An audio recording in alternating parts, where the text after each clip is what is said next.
Hi everybody. Hello. Welcome to another episode of Pounds and Inches. This is Ryan. I'm Bethany, and today we're going to be talking about BLOKUS Duo. But before we get there, we just want to talk about what's been going on with us. So we recently went camping, and it was kind of a tragedy, but we did spend time outside with our family, so that's a bonus. That's kind of our main goal this year is, besides watching the entire Marvel Cinematic Universe, other than that, we want to be away from the TV.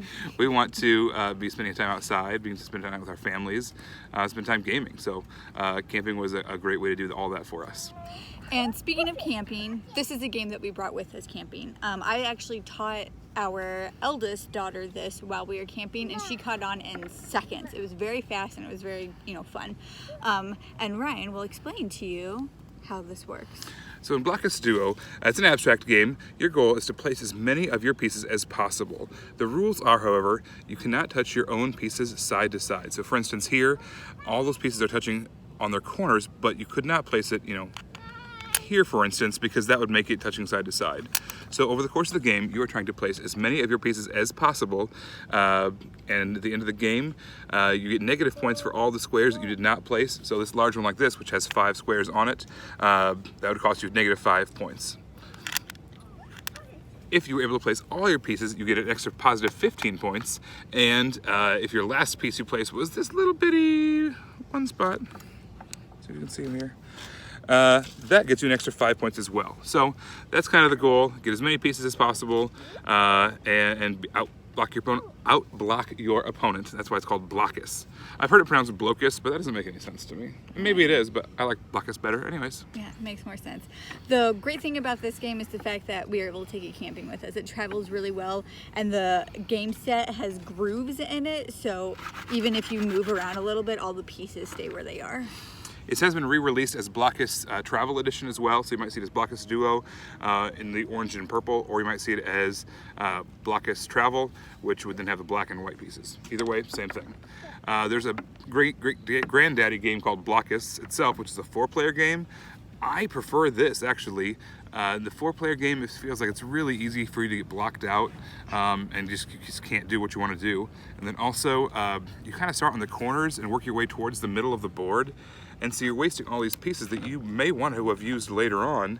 However, you can see, move the camera backwards, that you start kind of in the middle already. So you kind of have an idea of where you want to go and what pieces are best to use when. So I really prefer this over regular BLOKUS. Yeah, I've only played regular BLOKUS a few times when we first started playing games, and it was with all of Ryan's friends who just are really good at geometry, whereas it's not my strong suit, so it was not an enjoyable experience. But this is a little different because it just goes a little faster. If you're not good at something, it's nice for it to go a little faster. Yeah, so it's great for traveling.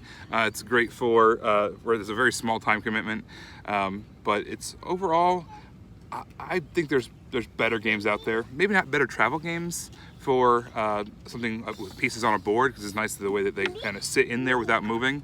But this is not a game I'm going to choose when I'm at home very often, or ever. Well, we might actually do a lot more because, like I said in the beginning, our eldest daughter picked this up in seconds, and so she can play it. We played it back to back, and then she just wanted to place all the pieces on there, which was fun. Just had to make everything. Make a little puzzle and kind of. But it's nice. It's one of those games that there's no text, so you don't have to read anything, obviously, to play it. So that is a nice thing with children, especially children who are just starting to read but understand there's like 3 rules in the game. I don't know if that's true. Don't quote me on that. But anyway, there's gnats here. That's why we're going like this. We're not saying hi a lot. This is our camping lighting, our camping makeup and hair design.